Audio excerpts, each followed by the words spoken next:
ليست المرة الأولى التي تستبدل فيها قساطل المياه بقساطل أخرى عند تقاطع الصالومي، بل إنها المرة الخامسة، فالحفر هنا في تجدد دائم كلما انفجر القسطل. هون النقطة عم نجمع المي، وبالصالومي رايح على الاوتوستراد عم بينكب هيك عم بيروح هدر. في إطار مد شبكة القساطل الجديدة، السكان في الصالومي وسن الفيل وبرج حمود يشكون استخدام النوعية الرديئة، فتسيل المياه على الطرقات عند تقاطع الصالومي وتنقطع عن بيوتهم. شهرين بلا مي، صاروا شي 5 مرات حافرين على الصالومي، بيعملوا القصر بيحطوا له سكر بس يديروا المي بيديروا المي بينفجر. بنسال المتعهد لهونيك اللي عم يشتغل انه ليش هالسكر مثلا عم يدفع كل مره، بأنه عم يعطونا بضاعه بازاري.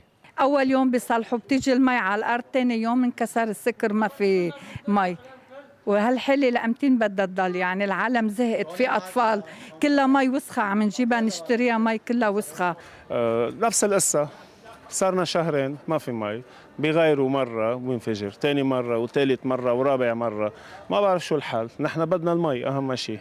نزلنا على شركة المي قلنا له انه ما في مي، قال نحن هون بالمنطقة مأمنين لكم المي، بس على الصالومي نحن مش شغلتنا، هي شغلة المتعهد اللي عم يشتغل. يعني بيجيبوا الصيني حتى يرجع ينفجر، كذا مرة يغيروها، كذا مرة يعبوا جيبتهم. هذا لبنان كله تعبئة جيب، هيدي ما في غير شيء.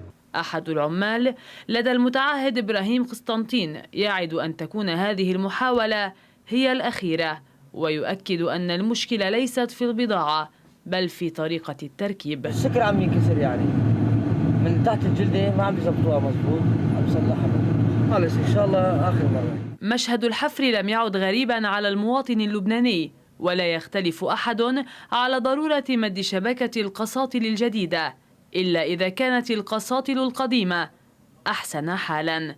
ليالب موسى، قناة الجديد.